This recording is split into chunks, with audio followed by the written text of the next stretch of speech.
আসসালামু আলাইকুম।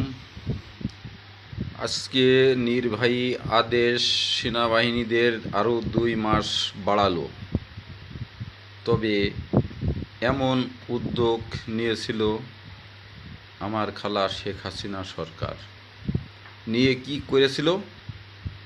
এই দেশের জনগণের তাদের ভয়াবহ মুখোমুখি রেখেছিল।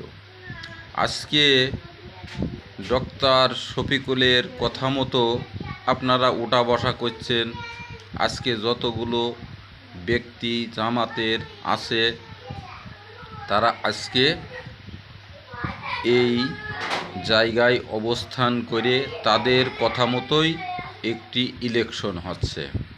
আজকে দেখেন, আমি সারা বিশ্বের কাছে আমি বলতে চাই যে আজকে আমি কিন্তু এত বড় একটা বিরোধ দলের জাতীয় পার্টি, আমরা সেই দলেরই একজন কর্মী হয়ে আমরা সেই জায়গায় এখনও পর্যন্ত একটি মানুষ অবস্থান করিনি।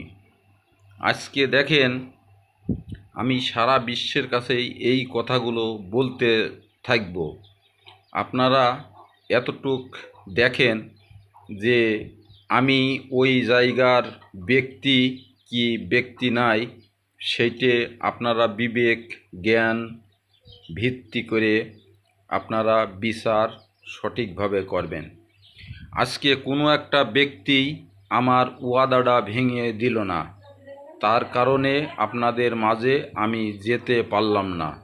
তবে আমার না নিলে পরে আপনারা যদি শান্তিতে থাকতে পারেন থাকেন। তবে আমি বলছি আপনাদের যে একটা মানুষ দুর্যোগ ভয়াবহর মুখোমুখি থাকবে না। আপনাদের জামাতের পন্থী আপনারা সব জায়গায় পাস করছেন কি কারণের জন্য, সেগুলো আমার জানার বাকি নেই। আপনারা সচিব, যতগুলো ভোট কমিশনার যাই যাবিত আপনারা আছেন, সম্পূর্ণ আপনারা ওই জায়গায় দখল করেছেন। আর এই বিএমপিদের কি করেছেন যে তোমরা এই কাজ করেছো, এই অবস্থান করেছো, আর মনে মনে সব কিছু তোমরা গড়ে নিয়েছো। তবে আমি এইটে আমার কাছে পালানোর মতন সুযোগ নেই আপনাদের।